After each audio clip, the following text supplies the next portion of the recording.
Good morning, Sunday, November 26th. Here in Bangkok, I am MTK on the MIC. Before I left, I think I said to several people, maybe even here on the channel, that I didn't always know what I was doing. And I would ask them, do you always know what you're doing? Do you always know exactly what you're doing?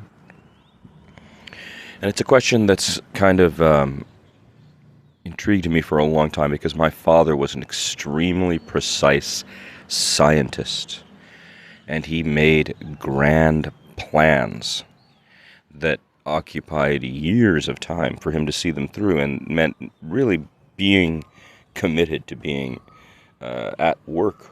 And that life and that lifestyle makes a mind. The science mind is different, maybe we could say. The more you learn about how to think, the more you can apply how to think to all kinds of things. To ask yourself, do you always know what you're doing? Do you always know why you're doing what you're doing? If you were to ask my father these questions, he would find them stupid. Very little of it was without him knowing exactly what he was doing and why he was doing it. He rarely took steps even. He would often be frozen by his inability to commit to things if they weren't completely thought out, planned out. He would always encourage me to have a 5-year plan, have a 10-year plan. What are you going to do in X years? And I used to feel bad about not thinking that way. I used to feel really bad about that, which is a huge waste of time, by the way. Rather, it's smarter to realize that that's just one way of looking at the world, and it's a costly point of view. Another equally disciplined way to look at the world that could be costly also, but people commit to, is not knowing, but feeling it. And letting things happen.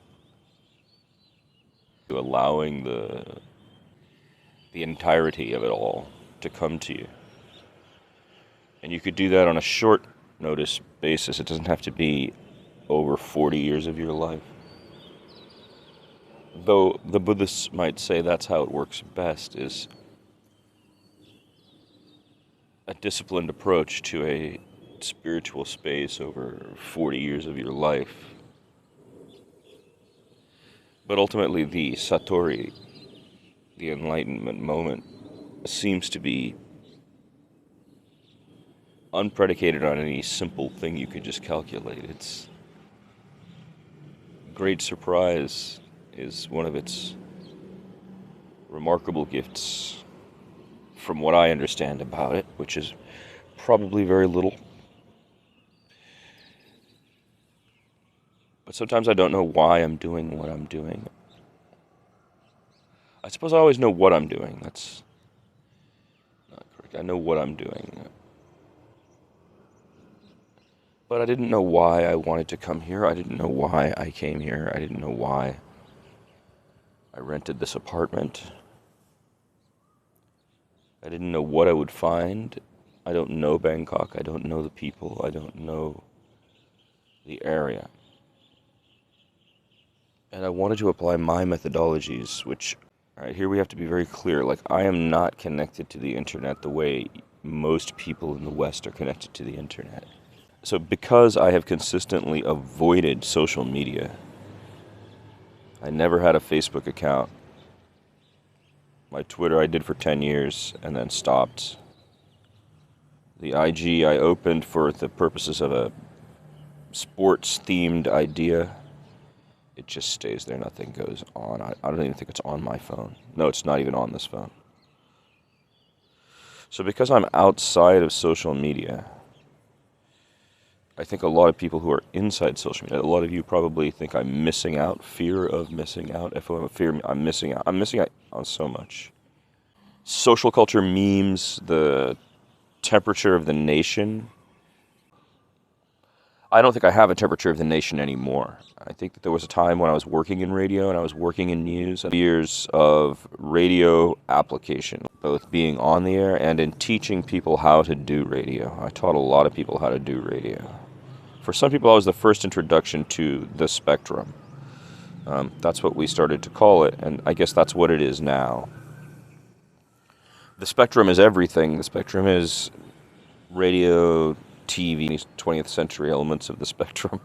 The internet, streaming content, the universality of data spreading everywhere through a single type of mechanism, you could say, like a mobile phone. They look pretty much the same whether you're in Africa or Asia or either of the continents in the Americas. And they function pretty much the same across every language.